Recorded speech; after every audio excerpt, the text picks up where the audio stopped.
ಆಗಿರಬಹುದು. ಅನೇಕವಿದೆ. ಅದು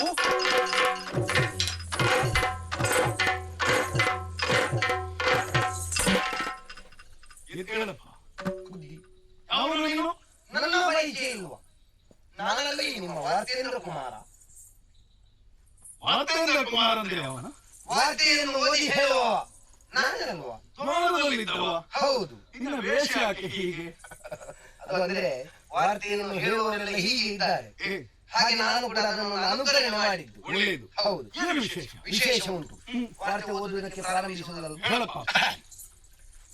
ನಮಸ್ಕಾರ. ಅಂಗ ದೇಶದಲ್ಲಿ ಮಂಗನ ಕಾಯಿಲೆ ಬಂದಿದೆ. ವಂಗ ದೇಶದ ಅರಸುಗಳಿಗೆ ನಿದ್ದೆಯಲ್ಲಿ ಕಾಳಿಂಗ ಸರ್ಪ ಬಂದಿದೆ. ಕಾಂಬೋಜ ದೇಶದ ಅರಸರ ರಾಜಕುಮಾರಿಯಾದಂತಹ ಅಂಬುಜ ಪರಾರಿಯಾಗಿದ್ದಾಳೆ. ವಾರ್ತೆಗಳ ವಿವರ. ಅಂಗ ದೇಶದಲ್ಲಿ ಮಂಗನ ಕಾಯಿಲೆ ಬಂದು ಬಹಳಷ್ಟು ಸಮಸ್ಯೆಯಾಗಿದೆ. ವಂಗ ದೇಶದ ಅರಸರಿಗೆ ಕಾಳಿಂಗ ಸರ್ಪ ನಿದ್ದೆಯಲ್ಲಿ ಬಂದಿದೆ. ಬಹುಶಃ ಅವರ ಸಂಸಾರದವರು ಆಶ್ಲೇಷ ಬಲಿ ನಾಗಮಂಡಲ ಮಾಡಿಸಲಿಲ್ಲ ಎನ್ನುವುದು ನಮ್ಮ ವರದಿಗೆ ಸಿಕ್ಕಿದೆ. ಆಮೇಲೆ ಕಾಂಬೋಜ ದೇಶದ ಅರಸರ ಮಗಳಾದಂತಹ ಅಂಬುಜ ಯಾವನ ಜೊತೆಯಲ್ಲಿ ಪರಾರಿಯಾಗಿದ್ದಾಳೆ. ಬಹುಶಃ ಪ್ರೇಮ ಪ್ರಕರಣ ಕಾರಣ ಎಂಬುದು ನಮಗೆ ಸಿಕ್ಕಿದಂತಹ ಮಾಹಿತಿ. ಸಂಗ್ರಹ ಮಾಡಿದ್ದಿ. ಈಗ ಜಾಹೀರಾತಿನ ನಂತರ ವಾರ್ತೆಗಳು ಮುಂದುವರಿಯುತ್ತದೆ. ಜಾಹೀರಾತು ಪ್ರಾರಂಭಿಸ್ತೇನೆ. ನೊರೆಕಾಯಿ ಎಲ್ಲಿದೆಯೋ ಅಲ್ಲಿದೆ ಆರೋಗ್ಯ. ನೊರೆಕಾಯಿ ಹೃದಯದ ಸೌಂದರ್ಯಕ್ಕೆ, ಆರೋಗ್ಯ ವರ್ಧನೆಗೆ, ತುರಿಕೆ ನಿಲ್ಲುವುದಕ್ಕೆ ನೊರೆಕಾಯಿ ಬಳಸಿರಿ. ಇನ್ನೊಂದು ಜಾಹೀರಾತು ಎಲ್ಲ ಸರಿ. ಬಾಯಾರಿಕೆಗೆ ತಣ್ಣೀರಿಗೆ ಯಾಕೆ, ನೀರಿನ ಮಜ್ಜಿಗೆ ಯಾಕೆ, ವಿಜಯಣ್ಣನ ಗೇರು ಬೀಜದ ರಸಾಯನ ಕುಡಿಯಿರಿ. ನಾನು ಸಣ್ಣವನಿದ್ದಾಗ ಅದನ್ನೇ ಕುಡಿತಾ ಇದ್ದೆ. ಈಗ ವಾರ್ತೆಗಳು ಮುಂದುವರಿಯುವುದು. ಕರ್ನಾಟಕ ದೇಶದಲ್ಲಿ ನಡೆದಂತಹ ಒಂದು ವಿಚಾರವನ್ನು, ಬಹಳ ಪ್ರಚಲಿತವಾದಂತಹ ವಿದ್ಯಮಾನವನ್ನು ನಾವೆಲ್ಲರೂ ಆಲೋಚನೆ ಮಾಡಬೇಕಾಗಿದೆ. ಕರ್ನಾಟಕದ ಧರ್ಮ ಸರಿ ಇಲ್ಲ. ಯಾವ ವಿಚಾರವಾಗಿ ಹಾಗೆ ಆಲೋಚನೆ ಮಾಡಿದರೆ ಅವ ಸ್ತ್ರೀ ಲಂಪಟ. ಹುಡುಗಿಯರ ವಿಷಯ ಮಾತಾಡಲಿಕ್ಕೆ ಗೊತ್ತಿಲ್ಲ. ಹೆಣ್ಣು ಹುಚ್ಚ, ಬಿಡಿ ಕುಡಿತಾನೆ. ಸ್ವಲ್ಪ ಅಲ್ಲ, ಬೆಳಿಗ್ಗೆ ಎದ್ದು ಸ್ನಾನ ಮಾಡುವುದೇ ಅದರಲ್ಲಿ. ಹೇಳಿದ್ಯಾರು? ಮಾಹಿತಿ ಸಂಗ್ರಹ ಮಾಡಿಕೊಂಡು ಬಂದದ್ದಲ್ಲ. ನೀನು ಹೋಗಿದ್ಯಾ? ಕುಡಿಲಿಕ್ಕಲ್ಲ, ಸಹವಾಸ ಮಾಡಿದ್ಯಾ ಅಂತ. ಇಲ್ಲಪ್ಪ, ನನಗೆ ಕುಡಿದ್ರೆ ಆಗುದಿಲ್ಲ. ನನಗೆ ಸ್ವಲ್ಪ ಎಲ್ಲ ಕುಡಿದ್ರೆ ಆಗುದಿಲ್ಲ. ಮಾತ್ರ ಅಲ್ಲ, ಅವನಿಗೆ ಇಲ್ಲದ ಅಭ್ಯಾಸಗಳು ಯಾವುದೂ ಇಲ್ಲ. ಈ ವಿಚಾರವನ್ನು ನಿಮ್ಮಲ್ಲಿ ಹೇಳಿದ ಉದ್ದೇಶ ಏನು ಅಂತ ನೀವು ಕೇಳಿದ್ರೆ, ನನಗೀಗ ವರ್ತಮಾನದಲ್ಲಿ ದಾಳಿ ಮಾಡುವುದಕ್ಕೆ ಸರಿಯಾದ ರಾಜ್ಯ ಅಂತ ಹೊಂದಿದ್ರೆ ಅದು ಕರ್ನಾಟಕ.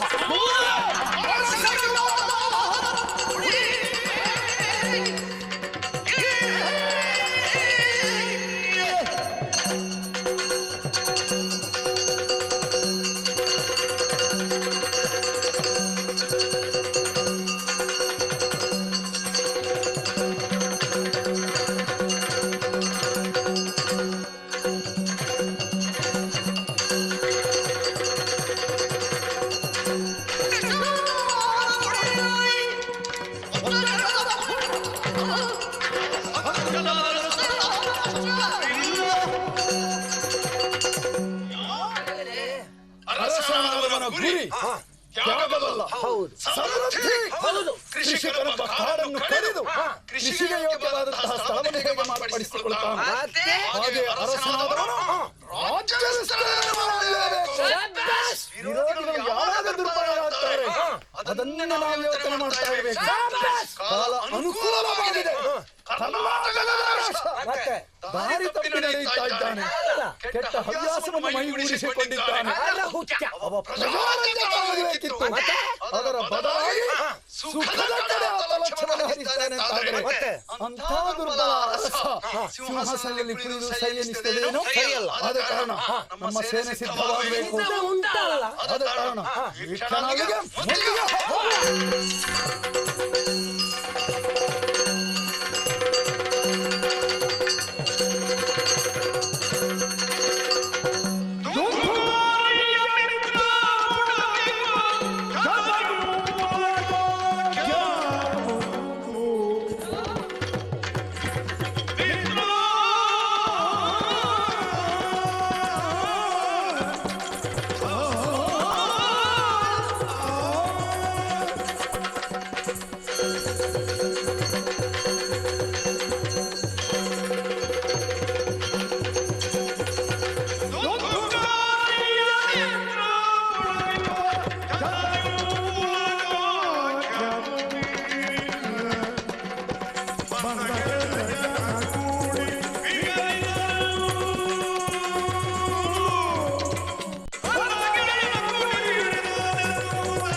ಮುಂದಿಗೆ ಈ ರಾಜ್ಯದ ಅರಸನಾಗಿ ಮೆರೀತಾ ಇರುವ ಈ ಪುಲಕ ನನ್ನ ಜೊತೆಯಾಗಿರುವ ಒಂದು ತಾನೇ ನನ್ನ ಮಿತ್ರನು ಹೌದು. ನಾನು ಗೋತ ಹೌದು. ನಮ್ಮ ಜೊತೆಯಾಗಿರುವವ ನೀನು. ನಿನ್ನನ್ನು ನನ್ನ ಮಿತ್ರನಾಗಿ ಪಡೆಯುವುದಕ್ಕೆ ಬಹಳವಾದಂತಹ ಕಾರಣ ಉಂಟು. ಇಂದೊಂದು ಸಂದರ್ಭದಲ್ಲಿ ಚೋಳ ರಾಜನ ಸ್ವಾತಂತ್ರ್ಯ ಸಂದರ್ಭದಲ್ಲಿ ನನ್ನನ್ನು ರಕ್ಷಣೆ ಮಾಡಿದವ ನೀನು. ಹೌದು. ಆ ಸಂದರ್ಭದಲ್ಲಿ ನನಗೆ ಎಷ್ಟು ಸ್ಥಾನಮಾನ ಉಂಟು ಅಷ್ಟೇ ಸ್ಥಾನಮಾನವನ್ನು ನಿನಗೂ ಕೊಟ್ಟು ನನ್ನನ್ನು ರಕ್ಷಣೆ ಮಾಡಿದವ ನಾನು. ಯೋಚನೆ ಮಾಡುದು. ಆದ್ರಿಂದ ನಿನ್ನ ಜೊತೆಯಾಗಿ ಬಹಳವಾದಂತಹ ಅಭಿಮಾನ ನನಗಿದೆ. ಎತ್ತನ ಮಾಮರ ಎತ್ತನ ಕೋಗಿಲೆ. ಹೌದು. ಬ್ರಾಹ್ಮಣ ವಂಶದಲ್ಲಿ ಹುಟ್ಟಿದಂತಹ ನಾನು ವೈದಿಕನಾಗಿ ತಂದೆಯ ಜೊತೆಯಲ್ಲಿರಬೇಕಾದವ ನಾನು. ಆ ಬ್ರಾಹ್ಮಣ್ಯದ ಕೆಲಸ ನಿನಗೆ ಬೇಡ, ನನ್ನ ಮಿತ್ರನಾಗಿ ಬಾ ಅಂತ ಹೇಳಿ ನನ್ನನ್ನು ಬ್ರಾಹ್ಮಣನಾಗಿ ನೀನು ಗುರುತಿಸಲಿಲ್ಲ. ಈ ನಾಡಿನ ಮಹಾರಾಜ ನೀನು. ನಿನಗೆ ಸರಿ ಸಮಾನವಾಗಿ ಸಮಾನತೆಯ ದೃಷ್ಟಿಕೋನದಿಂದ ನನ್ನನ್ನು ಬೆಳೆಸಿದ್ಯ. ನಾನು ಹಾಕಿಕೊಂಡಂತಹ ಹುಡುಗ ತೊಡೆಯಲ್ಲಿ ನನ್ನನ್ನು ಬ್ರಾಹ್ಮಣ ಅಂತ ಯಾರಾದ್ರೂ ಗುರುತಿಸಿದ್ದಾರೆ? ನಾನು ಯಾವತ್ತೂ ನಂಬುದೇ ಇಲ್ಲ. ಅಷ್ಟೊಂದು ಅನ್ಯೋನ್ಯತೆ ಬೇಕಿಲ್ಲ. ನಾನು ಒಬ್ಬನೇ ಮಾತ್ರ ಇರುವುದು ಅಂತ ಭಾವಿಸಿದ್ಯಾ? ಅಷ್ಟು ಮಾತ್ರ ಅಲ್ಲ, ನನ್ನ ಪ್ರಾಣಕ್ಕಿಂತ ಹೆಚ್ಚಾಗಿ ಪ್ರೀತಿಸ್ತಾ ಇರುವವಳು ಒಬ್ಬಳಿದ್ದಾಳೆ, ಇಚ್ಛಾವತಿ ಎಂಬವಳು. ನೋಡಿದ್ಯಾ ನೀನು? ಅವಳನ್ನು ನೋಡ್ಬೇಕು. ಹೌದು, ಅದಕ್ಕೆ ಬೇಕಾಗಿ ಅವಳಿದ್ದಾಳಲ್ಲ.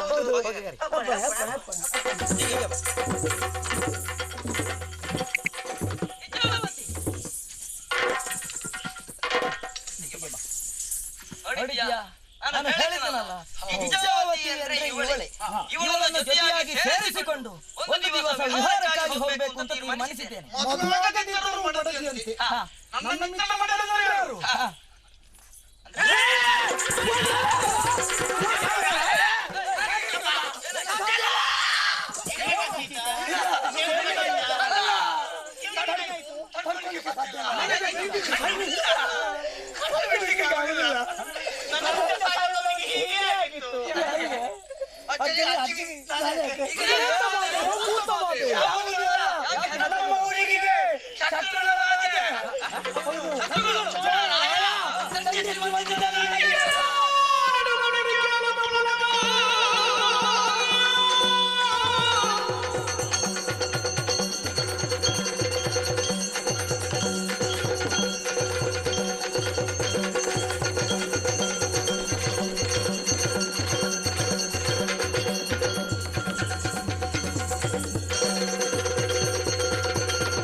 ಈ ಕ್ಷಣವೇ ದಂಡೆತ್ತಿ ಹೋಗಿ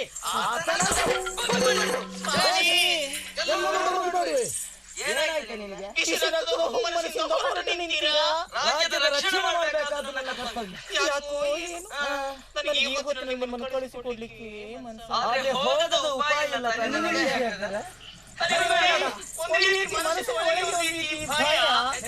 ಹೋಗೋದಲ್ಲ. ಯುದ್ಧ ಮಾಡಿ ಅದನ್ನು ಜಯಿಸಿ ನಾನು ಬರ್ತೇನೆ. ಯಾರು? ಯಾರು? ಹೋಗುದು ಹೋಗುದೇ. ಹೋಗುದು ರಾಜ್ಯದ ರಕ್ಷಣೆ ಮಾಡಬೇಕಾದ ಕರ್ತವ್ಯ. ಕೋಟೆ ಎಲ್ಲ ತಕ್ಷಣ ನಿನ್ನ ಹೆದರಬೇಡ. ನಿನ್ನ ರಕ್ಷಣೆ ಮಾಡೋದಕ್ಕೆ ಇವ ಇದ್ದಾನೆ, ನನ್ನ ಆಪ್ತಮಿತ್ರ. ಅಲ್ಲ ಹೀಗೆ ಮಾಡೋಣ. ಹೇಗೆ? ಸಂಧಾನ ನೀನು ಹೆದರಬೇಡ. ನಾನಿದ್ದೇನೆ. ಇವಳ ರಕ್ಷಣೆ ನಿನ್ನ ಕರ್ತವ್ಯ. ಹೋಗಿ ಬರ್ತಾನೆ. ಎಲ್ಲ ಹಾಳಾಯ್ತು. ಯಾವುದೋ ಒಂದು ಸಂತೋಷ ಅನುಭವಿಸಬೇಕು ಅಂತ ನಾನು ಜೊತೆಯಲ್ಲಿ ಬಂದದ್ದು. ಇಲ್ಲಿ ಇವರು ಎದ್ದುಕೊಂಡು ಯುದ್ಧಕ್ಕೆ ಹೊರಟು ಹೋದ್ರು. ಹಾಳಾಗಿ ಹೋಗಿ ನಾವು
ಹಾಳಾಗಿ ಹೋಯಿತು. ನಾನು ಯಾಕೆ ಇಳಿಬೇಕು ಅಂತ ಹೊರಟಾಗ ನಿಲ್ಲು. ಹಾಗೆಲ್ಲ ಭಾವಿಸಿಕೊಳ್ಳಬೇಡ. ಮಹಾರಾಜರು ಯುದ್ಧಕ್ಕೆ ಹೋದ್ರು. ಹೌದು. ನಮ್ಮೊಂದಿಗೆ ಅದೆಷ್ಟೋ ಹೊತ್ತಿನಿಂದ ರಮಿಸದಕ್ಕೆ ಸಿದ್ಧರಾದವರು ಆ ಕ್ಷಣವೇ ಯುದ್ಧದ ಆಹ್ವಾನ ಬಂತು. ಹೌದು. ಎಂಬಂತ ಒಂದು ರೀತಿಯ ಮುಜುಗರ ಸಂಕಷ್ಟ ನಿನಗೆ. ಹೌದು. ಬೇಸರ. ಯೋಚನೆ ಮಾಡಬೇಡಿ. ನಾನು ಇಂದು ಪ್ರಥಮ ಬಾರಿಗೆ ಕಾಣ್ತಾ ಇಲ್ಲ, ಮತ್ತೆ ಕಾಣುತ್ತಾ ಇಲ್ಲ. ಈ ಮೊದಲೊಮ್ಮೆ ನಿನ್ನನ್ನು ಕಂಡಿದ್ದೆ. ಓಹೋ. ಇಳಿದ ತಕ್ಷಣ ನನ್ನ ಮನಸ್ಸಿನಲ್ಲಿ ಯಾವ್ಯಾವುದೋ ಭಾವನೆಗಳು ಅನುಕೂಲಿಸಿತ್ತು. ಕದ್ದು ನೋಡ್ತಿದ್ಯಾ? ಸ್ವಾಭಾವಿಕ ಅಲ್ವೇ? ಹಂತಕಾರಿ ಯುವಕ, ಅಂದ ಚಂದದ ಬೆಡಗು ಭಿನ್ನಾನದ ಸ್ತ್ರೀ ರತ್ನ ನೀನು. ನಿನ್ನನ್ನು ಕಂಡಾಗ ಬಾಯಿ ತುಂಬ ಮಾತಾಡಬೇಕು, ನನ್ನ ಮನದ ಭಾವನೆಯನ್ನು ವ್ಯಕ್ತಪಡಿಸಬೇಕು ಅಂತ ಕಾಯ್ತಾ ಇದ್ದೆ. ಸಕಾಲ ಒದಗಿ ಬರಲಿಲ್ಲ. ನೋಡು, ಇಂದು ಒದಗಿದ ಬಂತದ್ದ ಈ ಸಂದರ್ಭ ಇದು ನಮ್ಮ ಪಾಲಿಗೆ ಸುಯೋಗ್ಯವಾದಂತಹ ಸಂದರ್ಭ. ಇದು ಯೋಚನೆ ಮಾಡಬೇಡ. ಅವರು ಮಹಾರಾಜರು ಇಲ್ಲ ಎನ್ನುವಂತಹ ಕೊರತೆಯನ್ನು ನಾನು ನೀಗಿಸ್ತೇನೆ.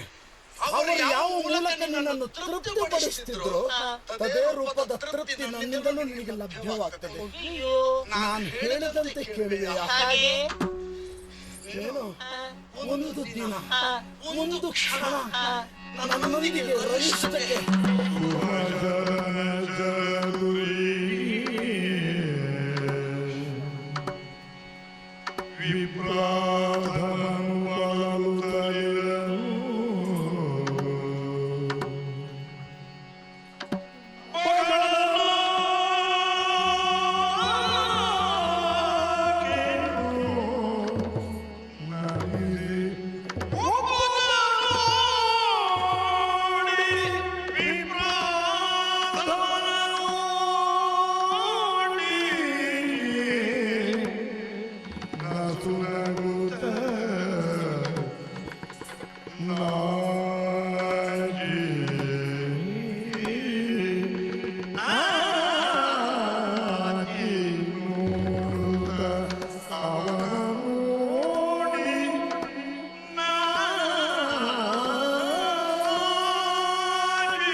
Mr. Mehra, blocked nose and sniffling started.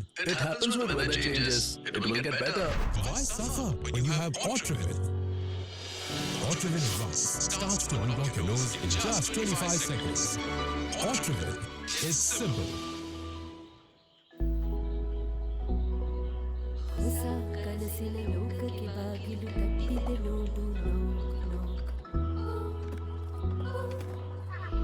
ಇವತ್ತು ಭೂತದ ಕತೆ ಕೇಳೋಣ. ಪ್ರತಿ ಚಿಕ್ಕ ದೊಡ್ಡ ಪ್ರಯತ್ನದಿಂದ ಆಗುತ್ತೆ ದಿನ ಉತ್ತಮ. ಅಮೆಜಾನ್ ಪ್ರತಿದಿನ ಉತ್ತಮ. ನಾನು ಹೇಳಿದ ಮಾತಿನ ಮನಸ್ಸಿಗೆ ಬೇಸರವಾಯಿತೆ. ನಾನು ಏನನ್ನು ಕೇಳ್ತಾ ಇದ್ದೀನಿ? ಏನು? ಅಬ್ಬಾ, ಎಷ್ಟು ದಿವಸಗಳಿಂದ ನಾನು ಈ ಮಾತನ್ನು ಕೇಳಬೇಕು ಅಂತ ಕಾಯ್ತಾ ಇದ್ದವಳೆ. ಸತ್ಯ ಹೇಳಬೇಕೆ? ಎಷ್ಟು ಬಾರಿ ನಾನು ಅವರಿದ್ದಾಗಲೂ ಕೂಡ ಇಣುಕಿ ನಿಮ್ಮನ್ನು ನೋಡಿಲ್ಲ. ಆ ಹೊತ್ತಿಗೆ ನಿಮ್ಮನ್ನು ಪ್ರಥಮವಾಗಿ ಕಂಡಾಗಲೇ ಯಾಕೋ ಏನು ಮನಸ್ಸಲ್ಲಿ ಒಂದು ವಿಧವಾದಂತಹ ಆಸೆ ಹುಟ್ಟಿಕೊಂಡಿತ್ತು. ನೀವು ಜನ ಅಂದ್ರೆ ನೀವು, ಜನ ಅಂದ್ರೆ ನೀವು ಒಂದು ಆಳ್ತನ, ಒಂದು ಆಲಂಗನ, ಅಬ್ಬಾ ಅಲ್ಲ ಯಾಕೂ ಏನು ಆದ್ರೆ ಒಂದುಂಟು ಮನಸ್ಸು ನನಗುಂಟು ಹೌದು ನಿಮ್ಮಡಿಯಾದಂತಹ ಮನಸ್ಸುಂಟು ಆದ್ರೆ ಯೋಚನೆ ಮಾಡಿ ನೋಡಿ ನಾನು ಎಷ್ಟಾದರೂ ನಿಮ್ಮ ಮಿತ್ರನ ನೀನಾಡಿನ ಅರಸನ ಹೆಂಡತಿಯ ಹಾಗೆ ಇದ್ದವಳು ಇಲ್ಲಿಯವರೆಗೂ ಅವರನ್ನು ಹೊರತುಪಡಿಸಿ ಬೇರೊಬ್ಬರನ್ನು ಕಣ್ಣೆತ್ತಿ ನೋಡಿದವಳಲ್ಲ ಅವರಿಗೆ ಮೀಸಲಾಗಿದ್ದವಳು ಅಲ್ಲ ಈಗೇನೋ ಯುದ್ಧಕ್ಕೆ ಹೋಗಿದ್ದಾರೆ ನಾಳೆ ಎಲ್ಲಿಯಾದ್ರು ನಮ್ಮ ಈ ವ್ಯವಹಾರ ಅವರಿಗೆ ಗೊತ್ತಾಗಿ ಯೋಚನೆ ಮಾಡಿ ಅವರಿಗೆ ಗೊತ್ತಾಯಿತು ಅಂತಾದ್ರೆ ಅವರಿಗೆ ಗೊತ್ತಾಗುವುದನ್ನು ಊರಿಗೆ ಗೊತ್ತಾಗ್ತದೆ ಅದು ಸುದ್ದಿ ಆಗ್ತದೆ ಅವರಿಗೆ ಗೊತ್ತಾಯಿತು ಅಂತಾದ್ರೆ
ಇಚ್ಛೆಯನ್ನು ಪೂರೈಸುವವಳು ಒಂದು ರೀತಿ ಅಳುಕು ಯಾರಿಗೆ ನಿಮಗೆ ಯಾಕೆ ಹೆದರಿಕೆ ಹೌದಪ್ಪ ಮಹಾರಾಜನಿಗೂ ಗೊತ್ತಾದ್ರೆ ಮತ್ತೆ ನಮ್ಮ ಪ್ರಾಣ ತೆಗೆದಾನು ಇಂತಹ ಪ್ರೇಮ ಪ್ರಕರಣದ ಬಗ್ಗೆ ಹೆದರಬಾರದು ಪ್ರೀತಿ ಮಾಡಬಾರದು ಮಾಡಿದರೆ ಜಗಕ್ಕೆ ಹೆದರಬಾರದು ವಿಷಯ ಹೌದು ದಸರ ಮಾತೇ ಇದೆ ಮಹಾರಾಜ ನಿನ್ನನ್ನು ಮದುವೆ ಆದ್ದಲ್ಲ ಮಹಾರಾಣಿಯಾಗಿ ಬಂದವಳಲ್ಲ ಹೆಂಡತಿಯ ಹಾಗೆ ಕಟ್ಟಿಕೊಂಡವಳಲ್ಲ ಹಾಗೆ ಕಟ್ಟಿಕೊಂಡವಳಲ್ಲ ಇಲ್ಲಪ್ಪ ಇಟ್ಟುಕೊಂಡವಳು ಆದ್ರೂ ಅವಳಿಗಾದಂತಹ ಹೆಣ್ಣು ನೀನು ಯಾಕೆ ನನಗೆ ಆಗಬಾರ್ದು ಅಲ್ಲ ಪ್ರಶ್ನೆ ಏನೋ ಸತ್ಯವಾಗಿದೆ ಹೌದು ನಿನ್ನನ್ನು ಕೂಡಬಹುದು ನಾನು ಆದ್ರೆ ಭೀತಿ ಇದೆ ಆದ್ರೆ ಕೆಲವರಿಗೊಂದು ಅಭ್ಯಾಸ ಇರ್ತದೆ ಇನ್ನು ನನ್ನ ವಸ್ತು ಇನ್ನೊಬ್ಬರ ಕೈಗೆ ಹೋಗಬಾರದು ಅದು ತನ್ನಲ್ಲಿಯೇ ಇರಬೇಕು ಅದು ಹುಡುಗರ ಬಗ್ಗೆ ಪ್ರಾಣ ತೆಗೆಯುವುದಕ್ಕೂ ಪ್ರಾಣ ಕೊಡುವುದಕ್ಕೂ ಕೆಲವು ಸಿದ್ಧರಾಗಿರ್ತಾರೆ ಪ್ರೇಮಿಗಳು ನಮ್ಮವರ ವಿಷಯ ಅದೇ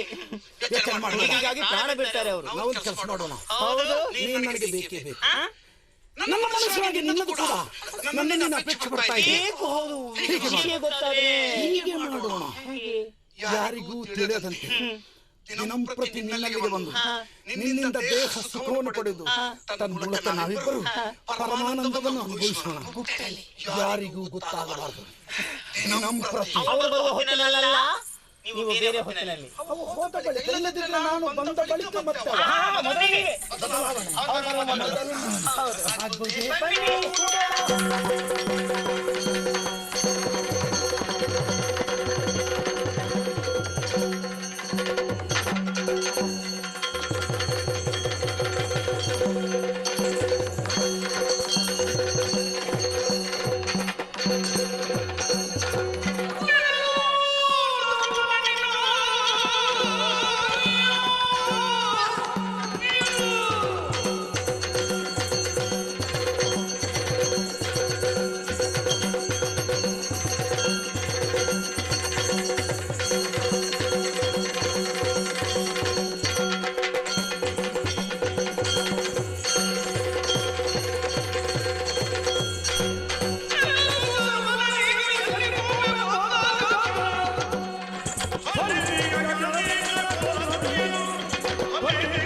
ಏಕೆ ಮೆಚ್ಚಬೇಕಾದೆ? ಒಂದು ಸಂದರ್ಭದಲ್ಲಿ ನಿನ್ನ ಜೊತೆ ಹೋರಾಡಿ ಕೈ ಸೋತವ ನಾನಿರಬಹುದು, ಆದ್ರೆ ಪದೇ ಪದೇ ನಿನ್ನ ಜೊತೆ ಸೋತನೆ ಎಂಬುದಾಗಿ ಭಾವಿಸಬೇಡ. ನಮ್ಮಲ್ಲಿಯೂ ಸಾಮರ್ಥ್ಯ ಇದೆ ಎಂಬುದನ್ನು ಯುದ್ಧದೊಳಗೆ ಗೆಲ್ತೇವೆ.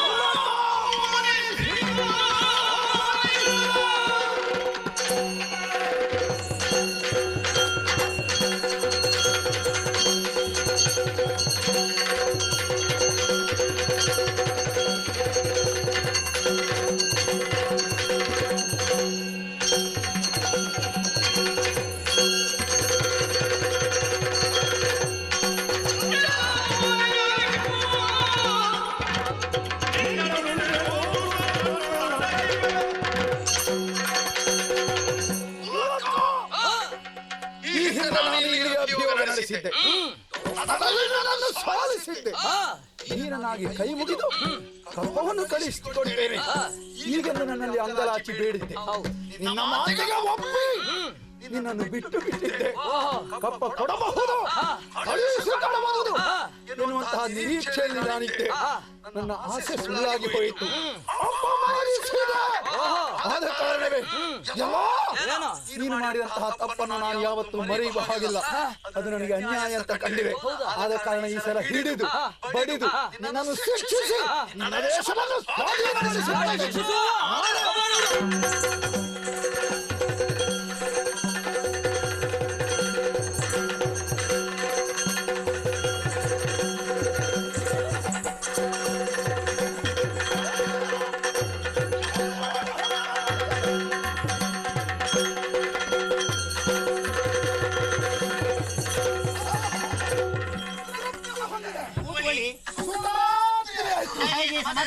ಆದಷ್ಟು ನಿನ್ನಿಂದ ದೇಹ ಸುಖವನ್ನು ಪಡೆದ.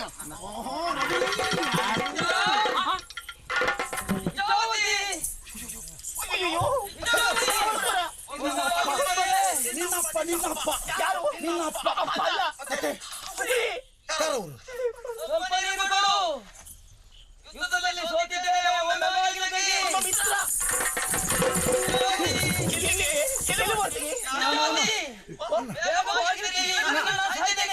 ನಾನೇನು ಮಾಡಲಿ? ನಾನು ಅಟ್ಟ ಉಂಟು ನಿಮಗೆ ಪಟ್ಟ ಇಲ್ಲ. ಅಲ್ಲಿ ಹಿಂಬದಿ ಬಾಗಿಲುಂಟು, ತೆಗೆಸಿದ್ದೇನೆ. ಹಿಂಬದಿ ಬಾಗಿಲಲ್ಲಿ ಕೂಗಿ ಕರೆಯುವುದು ಕೇಳಿಸ್ತಾ ಇದೆ. ಮುಂಬದಿ ಬಾಗಿಲುಂಟು,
ಇಂಥವರನ್ನು ನಾನು ಇಟ್ಟುಕೊಂಡೆ ಅಂತಾದ್ರೆ ನನ್ನನ್ನು ಊರವರು ನಗರಿಯರು ನೋಡಿ ಕೆಲಸ ಮಾಡುವ ಹೇಗೋ ಬಂದು ನೀರು ನೀವು ಬೊಡ್ಡು ಹೊಡಿತಾ ಇದ್ದಾನೆ, ಹಾಕಿ ಬಿಡುವ.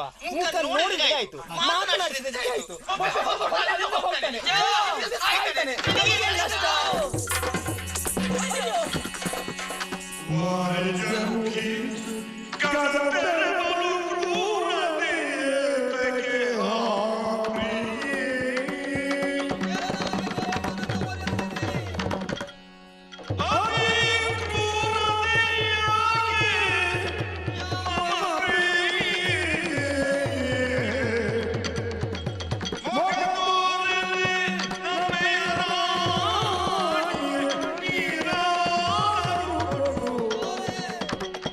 Yeah.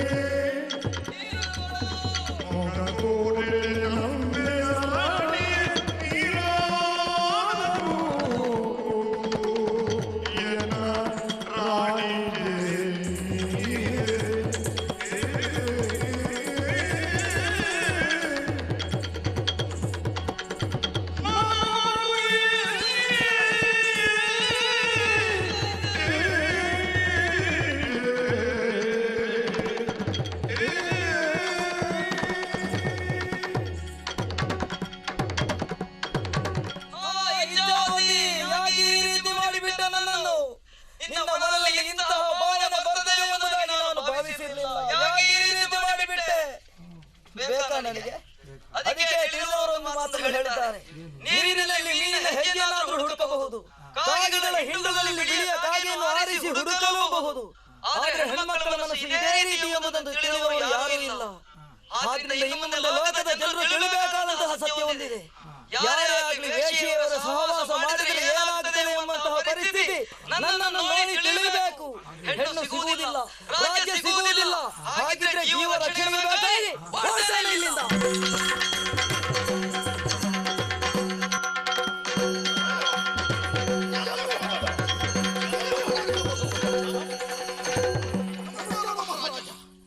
ನಮಸ್ಕಾರ.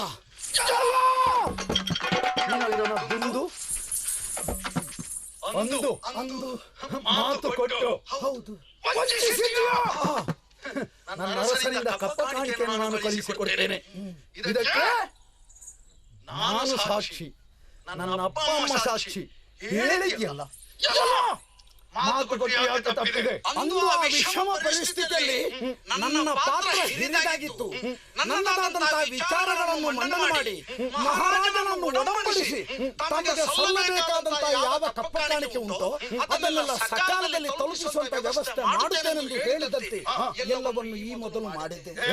ಆದರೆ ಇಂದು ನನ್ನ ಒಡೆಯನಾಗಿದ್ದಂತಹ ಪುಲಕ ಮಹಾರಾಜ ನೀತಿ ಬಾಹಿರನಾಗಿದ್ದಾನೆ, ರಾಜ ಭ್ರಷ್ಟನಾಗಿದ್ದಾನೆ, ಅನಾಚಾರದ ಕೂಪದಲ್ಲಿ ಬಿದ್ದಿದ್ದಾನೆ. ಈಗ ಪರಿಸ್ಥಿತಿ ಎಲ್ಲಿ ತನಕ ತಲುಪಿದಂತೆ ಅನ್ಯೋನ್ಯ ಮಿತ್ರರಾದಂತಹ ನಮ್ಮ ಮಿತ್ರತ್ವದಲ್ಲಿ ಒಡಕುಕೊಂಡು ನಾನು ಆತನನ್ನು ತ್ಯಜಿಸಿ ಬಂದಿದ್ದೇನೆ. ಇದು ಅವನ ನಿಜ ವಿಚಾರ ತಿಳಿಬೇಕಿದ್ರೆ. ಓ, ಅಲ್ಲಿ ಬರ್ತಾ ಇದ್ದಾನೆ, ಅವನೇ ಪುಲಕ. ನೀನು ಏನು ಬೇಕಾದ್ರೂ ಮಾಡಬಹುದು, ನೀನು ಏನು ಮಾಡಿದ್ರು ನಾನು ಬಂದು ಕೈ ತಡೆಯುವುದಿಲ್ಲ. ನಿಮಗೆ ಪೂರ್ಣ ಸ್ವಾತಂತ್ರ್ಯ ಇದೆ. ಹಾಗಿದ್ರೆ ಮಿತ್ರನಾದಂತಹ ನಮ್ಮ ಮಾತಿಗೆ ಅವ ಮನ್ನಣೆಯನ್ನು ಕೊಡ್ತಾ ಇಲ್ಲ, ಮನಬಂದಂತೆ ವ್ಯವಹರಿಸ್ತಾ ಇದ್ದಾನೆ. ಆಚಾರ ಭ್ರಷ್ಟ, ಧೂರ್ತ ಆತ. ಆತನ ಮೇಲೆ ಕರುಣೆ ತೋರಬಾರದು.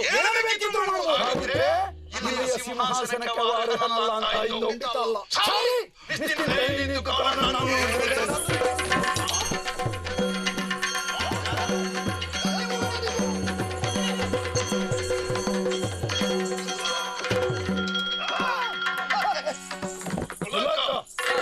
ಕ್ಷತ್ರಿಯರಿಗೆ ಈ ಲೋಕದಲ್ಲಿ ಎರಡು ದಾರಿ. ಒಂದೋ ಯುದ್ಧ ಮಾಡು, ಅದಲ್ಲವಾದರೆ ಮಡಿ, ಕೈಯ ಆಯುಧವನ್ನು ಚೆಲ್ಲಿ ಮತ್ತೆ ಓಡಿ ಹೋಗ್ತಾ ಇದ್ದಲ್ಲ.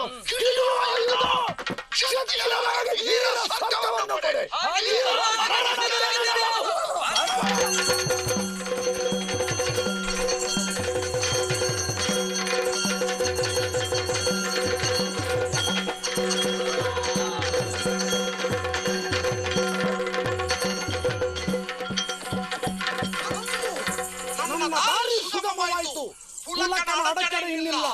ಇಚ್ಛಾವತಿ ನನ್ನವ. ಸುಗಂಧದಲ್ಲಿ ನಾನು ಇರ್ತೇನೆ, ನಾನು ಬರ್ತೇನೆ. ನೀನು ನಾನು ಪೋತ ಎಲ್ಲಿಗೆ ನೀನು? ಈಗ ಇತ್ತ ಹೋತ, ಅವ ಈತನ ಕತ್ತ ಹೋತ. ನೀನು ಅವನೊಂದಿಗಿದ್ದವ? ಹೌದು. ಏನು ಬಂದೆ? ಸರಿಯಿಲ್ಲ. ಪರಿಸ್ಥಿತಿ ಎಲ್ಲಿವರೆಗೆ ತಲುಪಿತು? ಕರ್ನಾಟಕದ ಮಹಾರಾಜನಾದಂತಹ ಪುಲಕನ ನಾಶವಾಗಿದೆ. ಹೌದು. ನಾನು ಇನ್ನು ನನ್ನವನು ನೀನು. ಹೌದಲ್ಲ? ಒಂದು ಕೆಲಸ, ಏನಾಗ್ಬೇಕು? ನನಗೆ ಆಸಿಕತನ ಇವತ್ತಿನದ್ದು ನಾಳೆಗೆ ಬೇಡ, ನಾಳಿನದ್ದು ನಾಳೆಗೆ ಬೇಡ. ಹೊಸತನ್ನು ಅಪೇಕ್ಷೆ ಪಡುವ ನಾನು. ಹೊಸತನ ಕೆಲವರು ಹೆಣ್ಣುಮಕ್ಕಳು ಇದ್ದಾರೆ ಇವಾಗ. ಇನ್ನು ಹೊಸತು ಬೇಕು ನನಗೆ. ಎಷ್ಟು ಬೇಕು, ಯಾವಾಗ ಬೇಕು, ಹೇಗೆ ಬೇಕು, ಏನು ಬೇಕು, ಹೆಣ್ಣು ಬೇಕಾದಷ್ಟು ಸಿಗಬಹುದು. ಅಧಿಕಾರ ಸೂತ್ರವನ್ನು ಕೈಯಲ್ಲಿ ಹಿಡಬೇಕು. ಅದಕ್ಕೆ ಬೇಕಾದಷ್ಟು ಧನವನ್ನು ವಿನಿಯೋಗ ಮಾಡಬೇಕು. ಬೇಕಾದಷ್ಟು ಭಂಡಾರದಲ್ಲಿ ಉಂಟೋ ಇಲ್ಲೋ ಅವಕಾಶ ನನಗೆ ಸಿಗಲಿಲ್ಲ. ಸದ್ಯ ನಮ್ಮ ಖರ್ಚು ವೆಚ್ಚಕ್ಕಾಗಿ ಯಾರ್ಯಾರು ನನ್ನ ಅಪ್ಪ ಬೇಕಾದಷ್ಟು ಸಂಪತ್ತನ್ನು ಕೂಡಿಟ್ಟಿದ್ದಾರೆ. ಮತ್ತೆ ಯಾರಿಗೆ? ಮಗನಪ್ಪನಿಗೆ ಕೇಳ್ತೇನೆ. ಕೊಟ್ಟರಾಯ್ತಲ್ಲ, ಕೊಡದಿದ್ದರೆ ಮುಂದಿನ ದಾರಿ. ನಾನು ಬರ್ತೇನೆ. ಮೊದಲು ಇಚ್ಛಾವತಿಯಲ್ಲಿ ಹೋಗಿ ಇವತ್ತಿನ ರಾತ್ರಿಯಿಂದ ಕಳೆದು ನಾಳೆ ನನ್ನ ಅಪ್ಪ ಇದ್ದಲ್ಲಿಗೆ ಬರುವ ಜೊತೆಯಲ್ಲಿ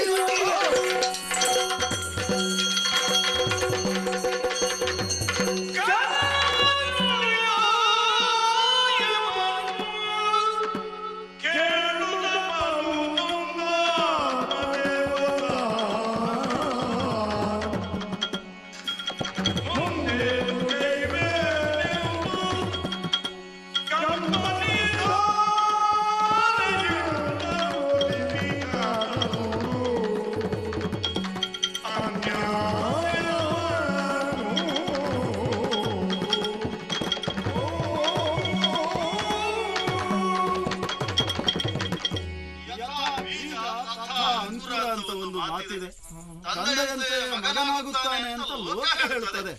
ಅದನ್ನು ನಾನು ನಂಬುತ್ತಲಿದ್ದೆ. ನನ್ನ ಮಗ ಬೆಳೆಯುತ್ತಾ ಬಂದಂತೆ ಆ ನಂಬಿಕೆ ಮುರಿದು ಹೋಯಿತು. ಈಗ ಯೋಚಿಸುವುದು, ವಿಶ್ರವಸುವಿನಂತಹ ಬ್ರಾಹ್ಮಣ ಶ್ರೇಷ್ಠನಿಗೆ ರಾವಣನಂತವ ಮಗ ಆಗಿದ್ದಾನೆ, ಕನಕ ಕಶ್ಯಪನಂತಹ ರಾಕ್ಷಸನಿಗೆ ಪ್ರಹ್ಲಾದನಂತವ ಮಗ ಆಗಿದ್ದಾನೆ. ಯಾವ ಜನ್ಮದ ಪ್ರಾರಬ್ಧದ ಫಲವೋ ನಾನು ನಿಯಂತ್ರಿಸಲಾರದಷ್ಟು ಎತ್ತರಕ್ಕೆ ಬೆಳೆದ ಮಗ ಧನಾತ್ಮಕವಾಗಿ ಬೆಳೆಯುತ್ತಿದ್ರೆ ಚಿಂತೆ ಇರಲಿಲ್ಲ. ಋಣಾತ್ಮಕವಾಗಿ ಬೆಳೆದ, ನೋಡಲಾರೆ, ನೋಡಿ ಸಹಿಸಲಾರೆ. ಆ ದೇವರು ನನ್ನನ್ನು ಕೊಂಡು ಹೋಗುವುದು ಇಲ್ಲ.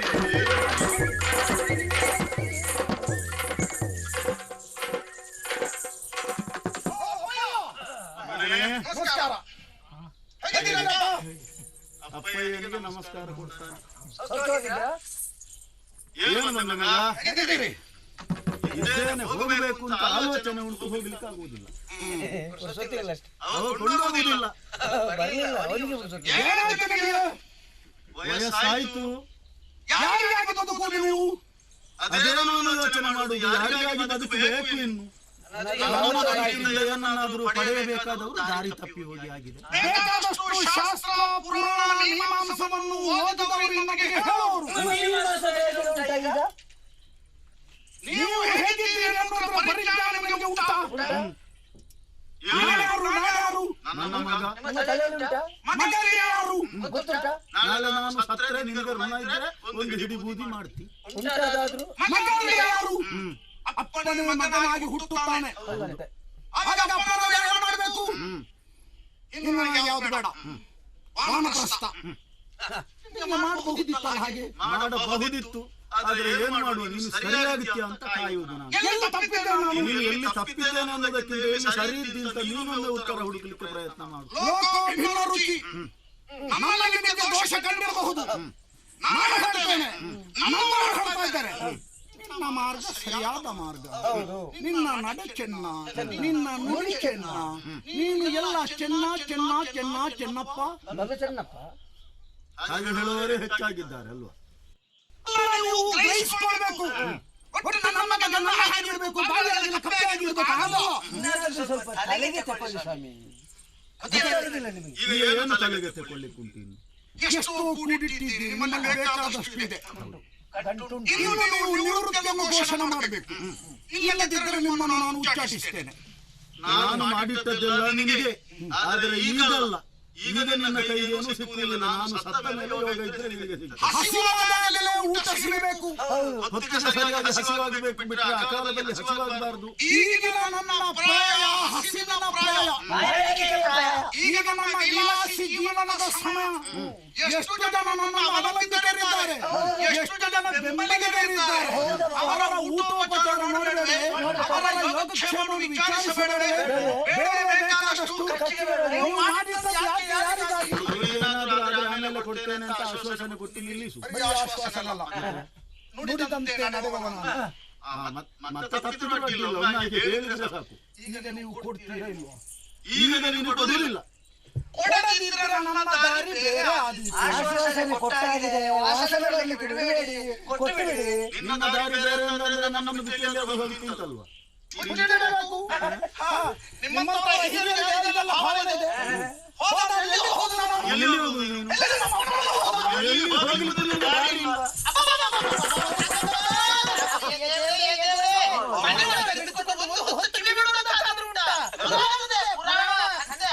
ನಾಗಸ್ವರದ್ದಾದ್ರೂ ಸ್ವರ ಹೋಗುತ್ತದೆ, ನಿನ್ನದೊಂದು ಸ್ವರಕ್ಕೆ ಏನಾಗುವುದು?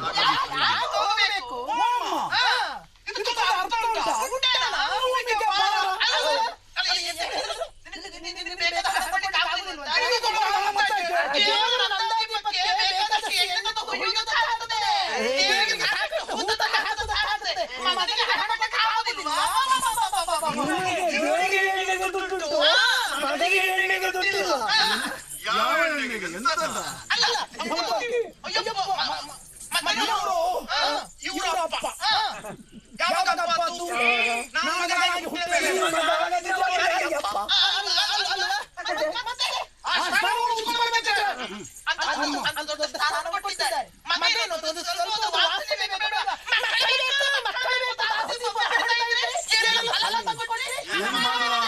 ನನಗೆ ಒಳ್ಳೆ ಆಸೆ ಇತ್ತು, ಮತ್ತೆ ನಿನ್ನ ಹೊಟ್ಟೆಯಲ್ಲಿ ಇಂಥದ್ದೆಲ್ಲ ಒಳ್ಳೆಯದೇ ಆಗುದು. ಸ್ವಾಮಿ, ನಿಮ್ಮ ಸ್ಥಳವನ್ನು ನೀವು ಉಳಿಸಿಕೊಳ್ಳಿ. ನೋಡಿ, ನಾನು ನಿಮ್ಮನ್ನು ಕೊಂಡು ಹೋಗಿ ಕಾಶಿಯಲ್ಲಿ ಪಿಂಡ ಪ್ರದಾನ ಮಾಡುವುದಕ್ಕೆ ತೀರ್ಮಾನ ಮಾಡಿದ್ದೆ. ಹೀಗೆ ಕರ್ಕೊಂಡು ಹೋಗಿ ನನ್ನನ್ನು. ನೀವು ಕೊಡದಿದ್ದರೆ ಕಾಶಿ ಬಿಡಿ, ಇಲ್ಲಿಯೂ ಕೂಡ ಇಲ್ಲ ನಿಮಗೆ. ನೀನು ಪಿಂಡ ಬಿಟ್ಟರೆ ನಾನು ಸ್ವರ್ಗಕ್ಕೆ ಹೋಗ್ಲಿಕ್ಕಿಲ್ಲ. ಏನು?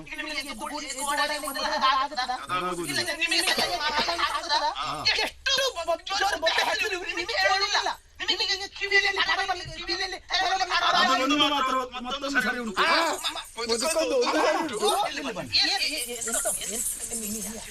ನಿಮಗೆ ಗಂಡ ಹೌದು, ನಿಮಗೆ ಗಂಡ ಹೌದು, ನನಗೆ ಅಪ್ಪ ಹೌದು. ನೀವು ಮುಂದುವರಿಬೇಕು.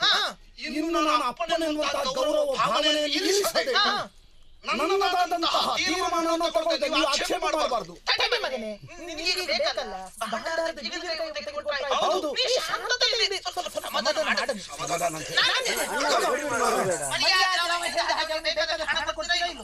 ಅವನಿಗೆ ಕೊಡುವುದಿಲ್ಲ ಅಂತ ಅವನಲ್ಲಿ ಹೇಳಿ ಆಗಿದೆ. ಈಗ ನನ್ನ ಹತ್ರ ಬೀಗದ ಕೈ ಇರುವುದು ನಿಮಗೆ ಕಣ್ಣು, ಅದರಲ್ಲಿ ಒಂದು ಕಣ್ಣು ನಿಮಗೆ ಹಾಗೆ ಸಿಗ್ಲಿಕ್ಕಿಲ್ಲ.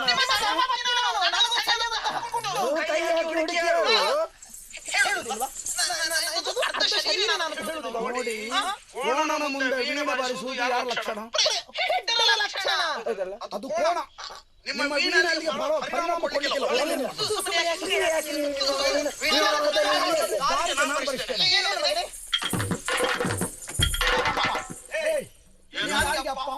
ಏನು ತಲೆ ಮೇಲೆ ಕೈ ಹಾಕ್ತಿ? ತಲೆ ಮೇಲಲ್ಲ, ಮರ್ಯಾದೆಯಾಗಿ ಕೂಡುವುದಿಲ್ಲ.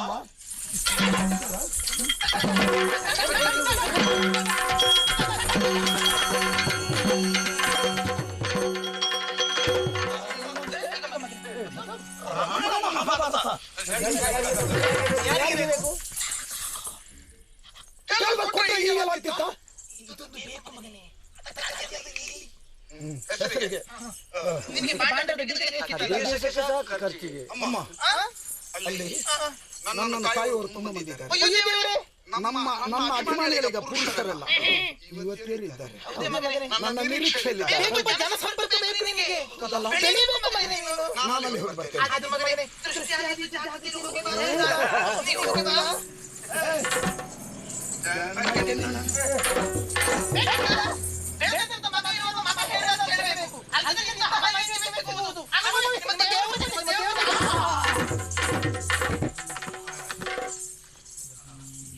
ಬೇಕಾಯ್ತು ಇದು, ಸುಮ್ಮನೆ ಅಲ್ಲ.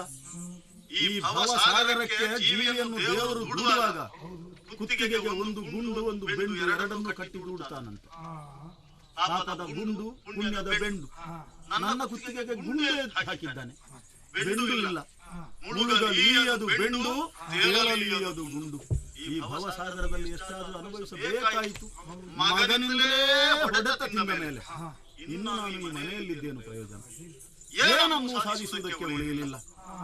ಆತ್ಮಹತ್ಯೆಯನ್ನು ಮಾಡಿಕೊಳ್ಳುವುದು ಮತ್ತೊಂದು ಪಾಪಕ್ಕೆ ಕಾರಣವಾದೀತು ಎಂಬುದರಿಂದ ಮನೆ ಮಠ ಯಾವುದು ಬೇಡ, ಮನೆಯೂ ಬರುವುದಿಲ್ಲ, ಮಡದಿಯೂ ಬರುವುದಿಲ್ಲ. ಆದ್ರಿಂದ ಮನೆಯನ್ನು ಬಿಟ್ಟು ಎತ್ತಾದರೂ ಹೋಗ್ತೇನೆ.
जब 3 साल के अक्षर को अचानक हॉस्पिटल में एडमिट होना पड़ा तो पॉलिसी बाजार की टीम ने तुरंत वहां पहुंचकर उनका लाखों का क्लेम अप्रूव करवाने में पूरी हेल्प की। बीमारी में हेल्थ इंश्योरेंस ही काम आएगा। पॉलिसी बाजार पर 1 करोड़ का हेल्थ इंश्योरेंस सिर्फ 360 रुपए महीने से शुरू।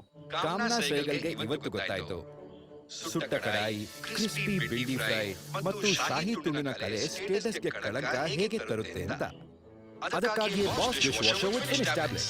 ಇದರ ಆಳದ ಸ್ವಚ್ಛತೆ ಪಾತ್ರೆಗಳ ಹೊಳಪು ಮಾಸಲು ಬಿಡಲ್ಲ ಮತ್ತು ಕಿಚನ್ನ ಗ್ಲಾಮರ್ ಕಮ್ಮಿ ಆಗಲು ಬಿಡಲ್ಲ. ನಿಮ್ಮದಾಗಿಸಿ finish Bosch, the right way to dish wash. ಸಾಂಸಾರಿಕವಾದಂತಹ ಯಾವುದೇ ಸೆಳೆತಕ್ಕೆ ಒಳಗಾಗಬಾರದೆನ್ನುವ ಉದ್ದೇಶದಿಂದಲೇ ತಪೋಮಗ್ನನಾಗಿಯೇ ನನ್ನ ಬದುಕನ್ನು ಗುಣಗೊಳಿಸಬೇಕೆನ್ನುವ ಉದ್ದೇಶದಿಂದಲೇ ಸಂಸಾರದಿಂದ ದೂರ ಸರಿದು ಬಂದವ ನಾನು.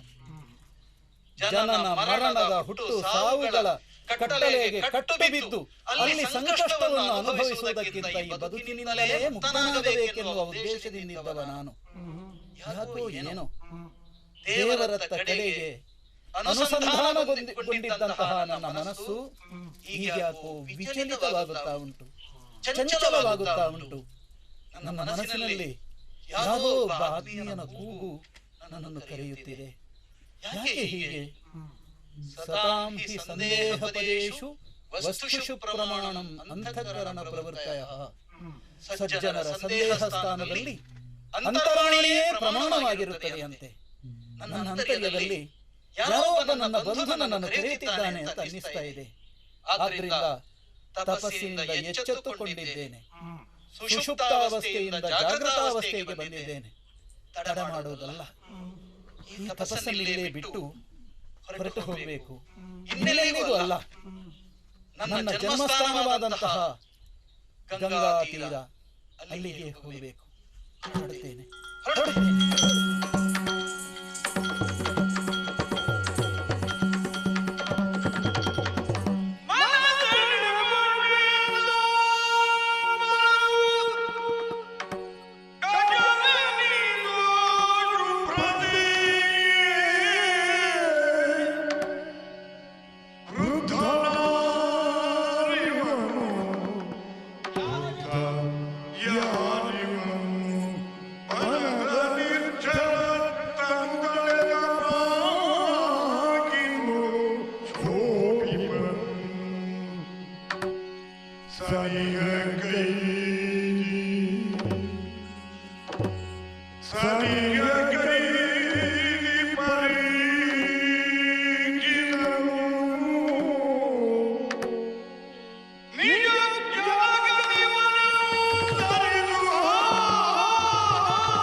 ಕೆಲವು ಸಂವತ್ಸರದ ಹಿಂದೆ ಪುಟ್ಟ ಬಾಲಕನಾಗಿದ್ದಂತಹ ನನ್ನನ್ನು ಬೆಳೆಸಿದವರು ನೀವು. ನನ್ನ ಬುದ್ಧಿ ಬೆಳೆಯುವುದಕ್ಕೆ ಅನುಕೂಲಕರವಾದಂತಹ ವಾತಾವರಣವನ್ನೇ ನಿರ್ಮಾಣ ಮಾಡಿಕೊಟ್ಟವರು ನೀವು. ನಿಮ್ಮಿಂದ ದೂರ ಉಳಿಯುತ್ತೇನೆ, ದೇವರ ತಪಸ್ಸಿನಲ್ಲೇ ಮಗ್ನನಾಗಿ ನನ್ನ ಬದುಕನ್ನೇ ಸವೆಯುತ್ತೇನೆ ಎನ್ನುವ ಉದ್ದೇಶದಿಂದ ತಾಪಸಿಯಾಗುವುದಕ್ಕೆ ಹೊರಟವನಲ್ಲ ನಾನು. ತಪಸ್ಸಿನಿಂದ ಉತ್ಥಾನನಾಗಿ ಈ ಕಡೆಗೆ ಬಂದವನಿದ್ದೇನೆ. ಯಾಕೋ ಏನು ನನಗಂತೂ ತಿಳಿಯದು. ನಿಮ್ಮ ಕಡೆಗೆ ನನ್ನ ಮನಸ್ಸು ಸೆಳೆದು ನನ್ನನ್ನು ತಂದಿತು ಅಂತ ಹೇಳುವುದೇ ಪರಮ ಸತ್ಯ. ಆದರೆ ನನಗೆ ಆಶ್ಚರ್ಯಕ್ಕೆ ಎಡೆಗೊಟ್ಟದ್ದಲ್ಲವಪ್ಪ. ಕರ್ಮಠನಾಗಿ ವೈದಿಕನಾಗಿದ್ದಂತಹ ನೀವು ಅದೆಲ್ಲವನ್ನೂ ಬಿಟ್ಟು ಈ ಕಾಡಿನತ್ತ ಬರುವುದು ಅಂತ ಹೇಳಿದ್ರೆ ಏನಪ್ಪ? ತಾಪಸಿಗಳು ಕಾಡಿನಲ್ಲಿರಬಹುದು, ಆದರೆ ಆ ಸ್ಥಿತಿ ನಿಮ್ಮದ್ದಲ್ಲ. ನಿಮ್ಮ ಬದುಕಿನ ಗತಿಯೂ ಅದಲ್ಲ ಈಗ. ಆದರೂ ಗತಿಗೆಟ್ಟು ಬಂದವರ ಹಾಗೆ ಬಂದಿದ್ದೀರಲ್ಲ. ವಾರ್ಧಕ್ಯದ ಅಂಚಿನಲ್ಲಿ ನೀವಿದ್ದೀರಿ. ಕಾಣುತ್ತಿದ್ದೇನಪ್ಪ, ವೃದ್ಧ ಅಂತ ಒಬ್ಬನನ್ನು ಕರೆಯುವುದು ಕೇವಲ ದೇಹಕ್ಕೆ ಹೆಚ್ಚು ಪ್ರಾಯ ಆಯಿತು ಎಂಬಷ್ಟಕ್ಕೆ ಸೀಮಿತ ಅಲ್ಲವಲ್ಲ. ವೃದ್ಧಿಂಗತಃ ಬದುಕಿನಲ್ಲಿ ವೃದ್ಧಿಯನ್ನು ಹೊಂದಿದವರು ನೀವು. ಅದರ ಪತಾಕೆಯೋ ಎನ್ನುವ ಹಾಗೆ ಶಿರಗಿರಿಯ ಬಿಳಿ ನೆರೆಯ ಗರೆಯ ತೊರೆ ಹರಿದು ಕಿವಿ ತೆರೆಗೆ ವಾರ್ಧಕ್ಯವನ್ನು ಸೂಚಿಸುತ್ತಾ ಉಂಟಪ್ಪ. ಆದರೆ ನನಗದು ಸೂಚಿಸುವಾಗ ತಡ ಆಯಿತು. ಹೌದು, ಈ ಸಂಕಷ್ಟದಲ್ಲಿ, ಈ ವಾರ್ಧಕ್ಯದ ಅಂಚಿನಲ್ಲಿ ಅಲ್ಲ, ನಿಮ್ಮ ಬದುಕಿನ ಕೊನೆಯುವುದಕ್ಕೆ ಹತ್ತಿರವಾದ ಈ ಸ್ಥಿತಿಯಲ್ಲಿ ಈ ಕಾಡ ಮಧ್ಯಕ್ಕೆ ಬಂದು ಈ ರೀತಿಯಲ್ಲಿ ಅಲೆಯುತ್ತಾ ಇದ್ದೀರಿ. ಅಪ್ಪಯ್ಯ, ನಿಮ್ಮಿಂದ ಪಾಲಿತನಾದಂತಹ ಪುತ್ರ ನಾನು. ನನ್ನಲ್ಲಿ ಹೇಳಿಕೊಳ್ಳುವುದಕ್ಕೆ ನಿಮಗೆ ಸಂಕೋಚ ಬೇಡಪ್ಪ. ಯಾವ ತೊಂದರೆಯಾಯಿತು? ಖಿನ್ನವದನರಾಗಿ ಯಾವತ್ತೂ ನೀವು ಇದ್ದವರಲ್ಲ. ಬಡತನದಲ್ಲೂ ಸುಖವನ್ನುಂಡವರು ನೀವು, ಕಷ್ಟದಲ್ಲೇ ಸವಿಯನ್ನು ಸವಿದವರು ನೀವು. ಆಗಲೂ ನೀವು ಖಿನ್ನರಾಗುವುದನ್ನು ನಾನು ಗಮನಿಸಲಿಲ್ಲ. ವೈದಿಕತನ ಉಂಟು ಅಂತ ಕಣ್ಣೀರಿಳಿಸುವ ಸ್ವಭಾವದವರಲ್ಲ. ಹಾಗಿದ್ರೂ ಇಲ್ಲಿ ಬರುವರೆ ಕಾರಣವೇನು ಹೇಳಿಪ್ಪ, ಹೇಳಿ ಹೇಳಿ.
ನೀನು ಸುರಿಸ್ತಾ ಇದ್ದಿ. ಹೌದಪ್ಪ, ನನಗೊಂದು ನಿರಾಸೆ ಇತ್ತು ಮಗು. ಏನದು? ಪೂರ್ವಾಕೃತವಾಗಿ ನಾನು ಪಾಪಗಳನ್ನೇ ಮಾಡಿದ್ದೇನೇನೋ. ಆದರೆ ಈಗ ಗೊತ್ತಾಯಿತು, ಯಾವುದೋ ಒಂದು ಪುಣ್ಯವನ್ನು ನಾನು ಮಾಡಿದ್ದಿರಬೇಕು. ಯಾಕೆ ಹಾಗೆ? ಅಲ್ಲದೇ ಇದ್ರೆ ನಿನ್ನನ್ನು ಮತ್ತೆ ನನ್ನ ಜೀವಿತ ಕಾಲದಲ್ಲಿ ನಾನು ಕಾಣುತ್ತೇನೆ ಎಂಬ ಯಾವ ಪ್ರತೀಕ್ಷೆಯನ್ನು ನಾನು ಇಟ್ಟುಕೊಂಡವನಲ್ಲವಾಗಿತ್ತು. ಆ ಒಂದು ವಿಭಾಗದಲ್ಲಿ ದೈವ ನನಗೆ ಅನುಕೂಲವನ್ನು ಒದಗಿಸಿತು ಅಂತ ನಾನು ತಿಳಿಯುತ್ತೇನೆ. ಆದ್ರೆ ಮಗು, ನಾಡನ್ನು ಬಿಟ್ಟು ಕಾಡಿಗೇಕೆ ಬಂದಿರಿ ಅಂತ ಪ್ರಶ್ನಿಸ್ತಿ.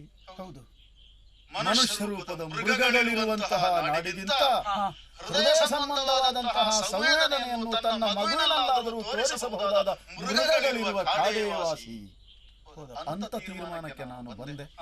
ಹಾಗೆ ಬರುವುದಕ್ಕೂ ಕಾರಣ ಇದೆ ಮಗು. ಹೃದಯದಿಂದ ಹೆಂಡತಿಯಾಗದೇ ಇದ್ದವಳು ನನಗೆ ಹೆಂಡತಿಯಾಗಿ ಸಿಕ್ಕಿದಳು. ಭಾವದಿಂದ ಮಗನಾಗದೇ ಇದ್ದವನು ಮಗನೆಂಬ ರೂಪಿನಿಂದ ನನ್ನ ಕಣ್ಣ ಮುಂದೆ ಕಂಡುಕೊಂಡ. ಬೆಳೆಯುತ್ತಿದ್ದಂತೆ ಮಗ ದುಷ್ಟನಾದ. ತಾಯಿಗೆ ಹಣದಾಸೆ ವಿಪರೀತವಾಯಿತು. ಮಗನನ್ನು ಅದಕ್ಕೆ ಬೇಕಾದ ರೀತಿಯಲ್ಲಿ ಬೆಳೆಸಿದಳು. ಇದರ ಪರಿಣಾಮವಾಗಿ ವಿರೋಧಿಸುವುದಕ್ಕಾಗದೇ ಇದ್ದ ಅಸಹಾಯಕ ಸ್ಥಿತಿಯಲ್ಲಿರುವಂತಹ ನಾನು ಇನ್ನು ಅಲ್ಲಿ ಇರುವುದು ಸರಿಯಲ್ಲ ಅಥವಾ ಅಗತ್ಯವಿಲ್ಲವೆನ್ನುವುದು ಹೆಂಡತಿ ಮಕ್ಕಳಿಗೆ ಅರ್ಥವಾಗಿ ಹೋಯಿತು. ಯಾರಿಗೆ ಯಾರು ಹೆಂಡತಿ, ಯಾರಿಗೆ ಯಾರು ಮಗ, ಇದು ಅನುಭವಕ್ಕೆ ಬರಬೇಕಾದ್ರೆ ನಾವಷ್ಟನ್ನು ಅನುಭವಿಸಿದ ಮೇಲಲ್ಲದೆ ಯೌವನದ ಪ್ರಾಯದ ಕಾಲದಲ್ಲಿ ಒಬ್ಬ ಹೇಳಿದ್ರೆ ವೇದಾಂತ ಅಂದ್ರೆ ಅಪಹಾಸ್ಯಕಾರಕವಾದ್ದು ಅಂತ ಹೇಳುವವರೇ ಈ ಪ್ರಪಂಚದಲ್ಲಿ ಹೆಚ್ಚು. ಹೌದಪ್ಪ, ಅನುಭವಿಸಿದೆ. ಹೆಂಡತಿ ಮಕ್ಕಳ ಸುಖ ಸಾಕು ಅಂತ ಅನ್ನಿಸಿತು. ಹೆಚ್ಚೇನು ಮಗನೇ, ದುಷ್ಟನಾಗಿ ದುಷ್ಟಕೂಟದ ಕಾರಣದಿಂದ ಹಾಗೆ ಬೆಳೆದಂತಹ ನನ್ನ ಮಗ, ನಿನ್ನ ತಮ್ಮ ಅಪ್ಪನ ಮಗನನ್ನು ನೋಡದೆ ನನಗೆ ಹೊಡೆದು ಬಿಟ್ಟ. ಅಷ್ಟೇ ಅಲ್ಲ, ಅಧಿಕಾರದ ಆಸೆಯಿಂದ, ಹಣದ ಆಸೆಯಿಂದ ನನ್ನ ಕೈಯಲ್ಲಿದ್ದಂತಹ ಭಂಡಾರದ ಬೀಗದ ಕೈಯನ್ನು ವಶಪಡಿಸಿಕೊಂಡ. ಇನ್ನು ನನ್ನನ್ನು ಕೊಲ್ಲುವುದಕ್ಕೂ ಹಿಂಜರಿಯುವುದಿಲ್ಲ ಅವರು ಅಂತ ತೀರ್ಮಾನಿಸಿದೆ.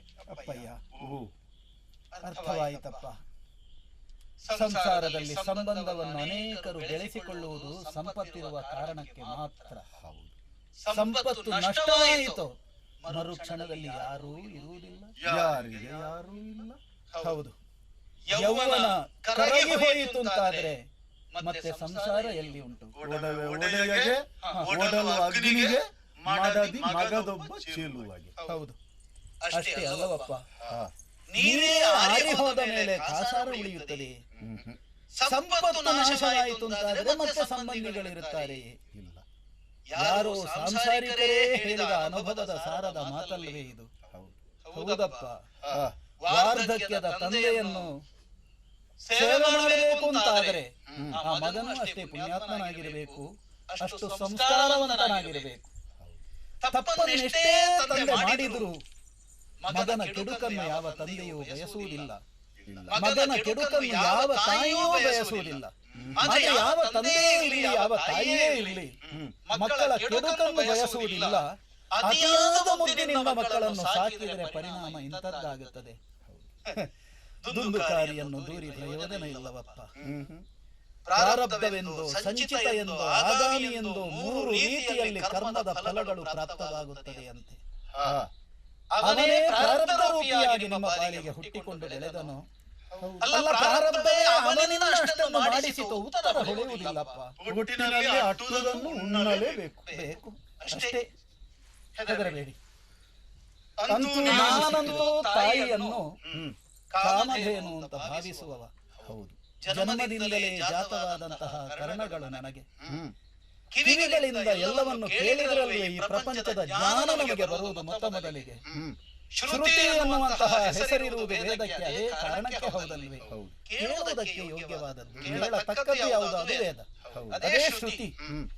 ಶ್ರೋತೃವಾಗಿ ಈ ಲೋಕದಲ್ಲಿ ನಾನು ಬದುಕಬೇಕು ಅಂತಾದ್ರೆ, ನಾನೊಬ್ಬ ಶ್ರುತಿಯನ್ನು ಆರಾಧಿಸುವವ, ಅನುಸರಿಸುವವನಾಗಿ ಬದುಕಬೇಕು ಅಂತಾದ್ರೆ ಅದಕ್ಕೆ ದೇವರು ಕೊಟ್ಟ ಬಹುದೊಡ್ಡ ಸೌಲಭ್ಯ ನನಗುಂಟು. ಒಂದಿಷ್ಟು ಚಿನ್ನಾಭರಣಗಳು ನನ್ನಲ್ಲಿಲ್ಲಪ್ಪ, ಆದರೆ ದೇವರು ಕೊಟ್ಟ ಚಿನ್ನದಂತಹ ಹೃದಯ ಉಂಟು, ನಿಮ್ಮಲ್ಲಿ ಅಂತಹ ಭಕ್ತಿಯ ಭಾವ ಉಂಟು. ನನ್ನಲ್ಲಿ ನೀವು ತೋರಿಸಿದಂತಹ ವಾತ್ಸಲ್ಯಕ್ಕೆ ನಾನು ಪ್ರತಿಯಾಗಿ ತೋರಿಸಬೇಕಾದಂತಹ ಭಕ್ತಿ ನನ್ನ ಹೃದಯದ ಆಳದಲ್ಲಿ ಬೇರು ಬಿಟ್ಟು ನಿಂತು ವಿಶಾಲವಾದ ಮರವಾಗಿ ಹಬ್ಬಿ ಹತ್ತಾರು ಫಲಗಳನ್ನು ಕೊಡುವ ಕಾಲ ಸನ್ನಿಹಿತವಾಗಿದೆ. ಆದ್ರಿಂದ ಕೇಳ್ತಿದ್ದೇನೆ, ನಿಮ್ಮ ಸೇವೆ ಮಾಡುವ ಭಾಗ್ಯ ನನಗೆ ಬಂದಿದೆಯಪ್ಪ, ಹೆದರಬೇಡಿ. ನಿಮ್ಮ ದೇಹದಲ್ಲಿದ್ದಂತಹ ಯೌವನ ಕರಗಿ ಹೋಗಿದೆ ಅಂತ ನಿಮಗೆ ಬೇಸರ ಬೇಡಪ್ಪ. ನಿಮ್ಮಿಂದ ಪಾಲಿತ ಪುತ್ರನಾದಂತಹ ನನ್ನ ದೇಹದಲ್ಲಿ ಯೌವನ ಉಂಟು ಇನ್ನೂ ಕೂಡ. ಇದೊಂದು ಡಿಂಬ ಅಂತ ಅನೇಕರು ಹೇಳಬಹುದು, ಆದರೆ ಈ ಡಿಂಬ ಇದ್ದರೆ ತಾನೇ ಎಲ್ಲವನ್ನು ನಮಗೆ ಸಾಧಿಸುವುದಕ್ಕೆ ಬರುವುದು. ಯಾವ ಸಾಧನಗೂ ಶರೀರವೇ ಕಾರಣ. ಶರೀರಂ ಆದ್ಯಂ ಖಲು ಧರ್ಮ ಸಾಧನಂ. ಧರ್ಮ ಸಾಧನೆಗೆ ಇದು ಮಾಧ್ಯಮವಾಗುತ್ತದೆ. ನಿಮ್ಮ ಸೇವೆ ಮಾಡುವ ಧರ್ಮ ಸಾಧನೆ ಮಾಡುವುದಕ್ಕೆ ನಾನಿದ್ದೇನೆ. ಅವಕಾಶ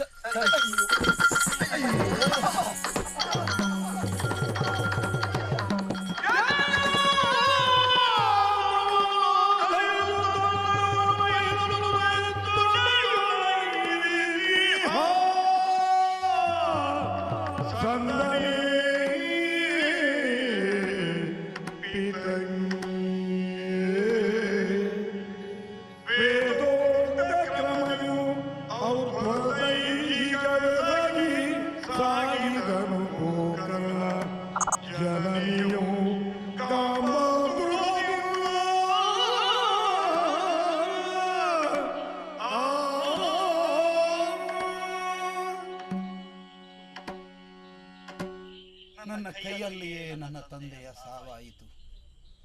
ಸಾಂಸಾರಿಕವಾದ ಮೋಹದ ಪಾಶ ಅಂದ್ರೆ ಇದೆ. ಒಂದು ಕ್ಷಣಕ್ಕೆ ನನ್ನ ಹೃದಯವನ್ನೇ ಹಿಡಿದು ಹಿಂಡಿದ ಅನುಭವ ನನಗಾಯಿತು. ಆದರೆ ಇಲ್ಲ, ಕಣ್ಣೀರ್ಗರೆಯಬಾರದು. ಜಾತಸ್ಯ ಮರಣಂ ಧ್ರುವಂ. ಹುಟ್ಟಿದವನಿಗೆ ಸಾವು ನಿಶ್ಚಿತವಾದುದು. ಸಾವಿಗಾಗಿ ನಾವು ಬಂಧುಗಳೆನ್ನುವ ಕಾರಣದಿಂದ ಅತ್ತೆ ಉಂಟಾದರೆ ಅವರ ಪ್ರೇತಾತ್ಮದ ಗಮ್ಯ ಸ್ಥಾನದಲ್ಲಿ ಅಡ್ಡವಾಗಿ ನಿಂತಹ ಬಹುದೊಡ್ಡ ಕೆಂಡ ದುಂಡೆಯಾಗಿ ನಮ್ಮ ಕಣ್ಣೀರು ನಿಲ್ಲುತ್ತದೆ ಅಂತೆ. ಕಣ್ಣೀರೇ ಅವರ ಪಾಲಿಗೆ ಕೆನ್ನೀರಾಗಿ ಕಾಣಿಸ್ತದೆ. ಅದಕ್ಕೆ ಎಡೆಗೊಡಬಾರದು. ಈ ದೇಹವನ್ನು ಧರಿಸಿದಂತಹ ಒಬ್ಬ ಮನುಷ್ಯನಾಗಿ ನನ್ನ ಕರ್ತವ್ಯ ಏನು, ಅಷ್ಟನ್ನು ನಾನು ಮಾಡಲೇಬೇಕು. ನನ್ನ ತಂದೆಯ ಔರ್ಧ್ವದೇಹಿಕ ಕ್ರಿಯೆಯನ್ನು ಅವರ ಪಾಲಿತ ಪುತ್ರನಾಗಿ ಮಾಡುವುದು ನನ್ನ ಕರ್ತವ್ಯವೇ. ಸರಿ, ಆ ಪ್ರಯತ್ನವನ್ನು ಮಾಡುತ್ತೇನೆ.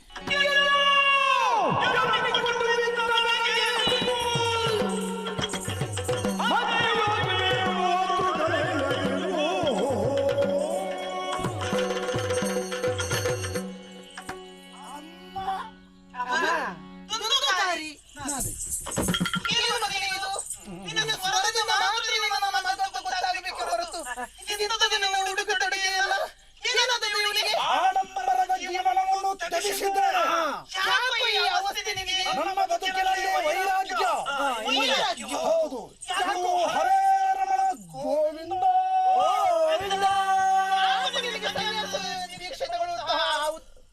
ನಿವಾಸ ತಿಮ್ಮಪ್ಪ ಗೋವಿಂದ. ನಿನಗೆ ಹುಚ್ಚು ಹಾಗೆಲ್ಲ ಹಾಕ್ತೇನೆ ನಾನು. ಬೇಕಾದಷ್ಟು ಆಭರಣಗಳಿತ್ತು. ಅಭಿಮಾನಿ ಬಳಗ, ಅದನ್ನು ಬೆಳೆಸಕ್ಕೆ ಹೋದಂತಹ ನಾನು ಎಲ್ಲವನ್ನು ತ್ಯಜಿಸಿದ್ದೇನೆ. ಹೌದು, ಇವತ್ತು ಸ್ವಲ್ಪ ಖರ್ಚಿಗೆ ಹಣ ಬೇಕಿತ್ತು. ಎಷ್ಟುಂಟಮ್ಮ ನಿಮ್ಮಲ್ಲಿ?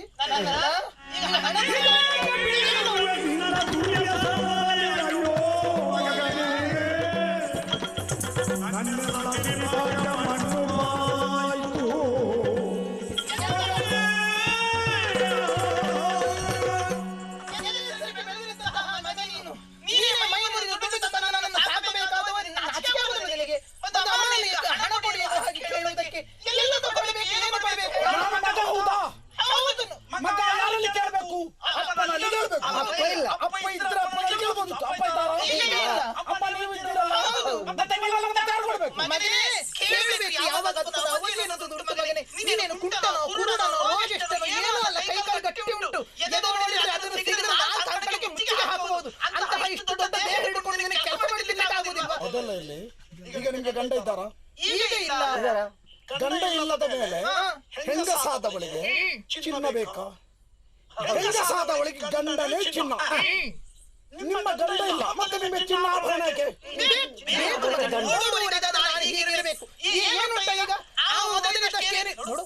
ಹೇಳ್ತೇನೆ.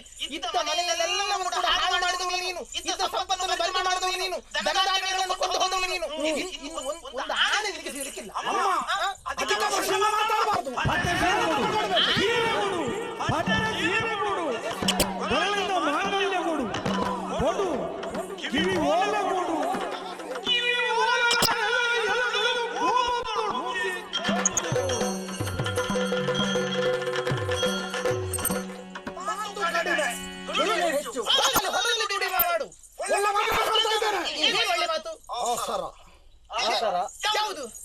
ಸರ. ಇದಿಷ್ಟು ನನಗೆ ಬೇಕಾದ ನನ್ನ ದೇಹದ ಮೇಲೆ ತಂದು ಉಳಿದುಕೊಂಡದ್ದು. ಪೆಟ್ಟಿಗೆಯಲ್ಲಿ ಏನೇನಿಲ್ಲ. ಕೊಡಿ. ಎಂತೆಂತದ್ದು? ಕೊಡುವುದನ್ನು ಬೇಡ. ನಾ ಕೊಡುವುದಿಲ್ಲ. ಅಪ್ಪನಲ್ಲಿ ಏನು ಮಾಡಿದ್ದೇನೆ ಅನ್ನೋದನ್ನು ಪ್ರತ್ಯಕ್ಷ ಮಾಡಿ ತೋರಿಸಿದ್ದೇನೆ. ಅಮ್ಮನೆಂದೂ ಬಿಡಲಾರೆ. ಖಂಡಿತವಾಗಿಯೂ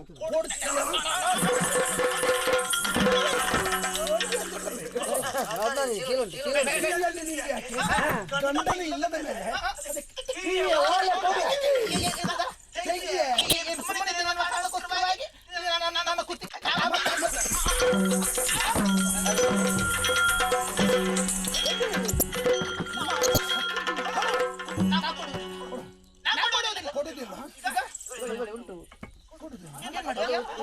ಹೇಗೆ ಪಡ್ಕೊಳ್ಬೇಕು ಅಂತ ಗೊತ್ತಿಲ್ಲ ನನಗೆ. ಕೊಡುದಿಲ್ಲ.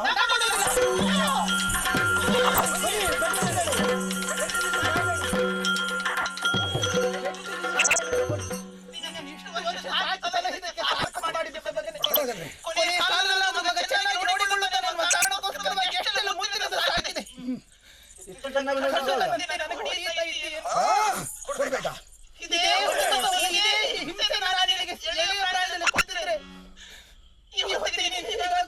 ಕಾರ್ಯಕ್ಕೆ ಚಿಂತಿಸುವ ಯಾಕೋ ನೀನು ಇಷ್ಟೇ ಎತ್ತರ ಬೆಳೆದು ನಿಲ್ಲಬೇಕಾಗಿತ್ತು. ಯಾಕೋ ನಿನಗೆ ದುರ್ವ್ಯಸನ ಬರಬೇಕಾಗಿತ್ತು. ನೀನು ಹುಟ್ಟುವಂತ ಹೊತ್ತಿಗೆ ನಿನ್ನ ಬಾಯಿಗೆ ಎಷ್ಟು ಸುಣ್ಣದ ನೀರನ್ನಾದ್ರೂ ಬಿಟ್ಟು ನನ್ನನ್ನು ಇಳಿದೆಲೆದಿದ್ದವರೆಗೆ ಹೋಗ್ಬೇಕಿತ್ತು. ನನ್ನನ್ನು ಈ ರೂಪದಲ್ಲಿ ಬೆಳೆಸಿದವಳು ನೀನು.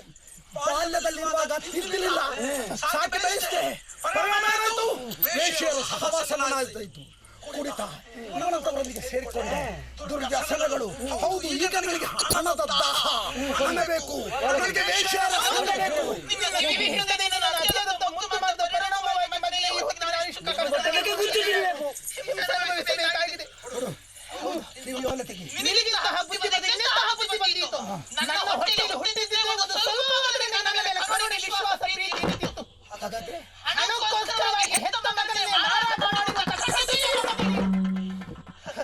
ಹಾಗಾದ್ರೆ ನೀನು ನನ್ನನ್ನು ಪಡೆದ ಯಾವುದೇ ರೀತಿಯ ಮಮಕಾರವಿಲ್ಲದೆ ಹಣಕ್ಕೋಸ್ಕರವಾಗಿ ನನಗೆ ಮಾರಾಟ ಮಾಡಲ್ಲ ನನ್ನ ತಾಯಿ. ಆ ಮಗುವಿನ ಎಷ್ಟೆಲ್ಲ ಪ್ರೀತಿಯಿಂದ ನಾನು ನೋಡಿಕೊಂಡೆ. ಹೊತ್ತಿಗೆ ಈ ರೀತಿಯ ಹಿಂಸೆ ಕೊಡ್ತೀಯೇನೋ. ನನ್ನ ಮಗನೇನಲ್ಲ.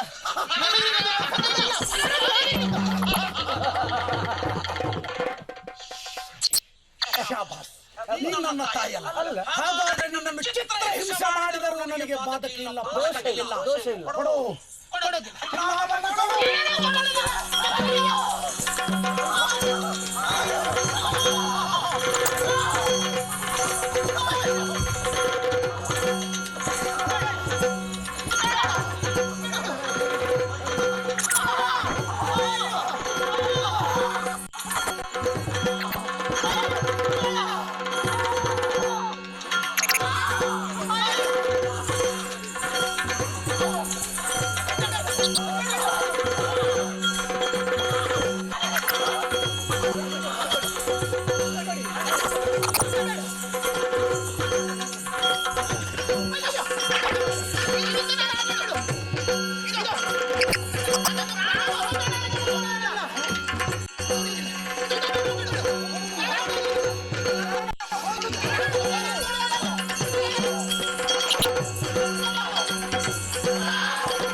ಪೂರ್ತಿ ಕಳಚಾಗ್ಲಿ.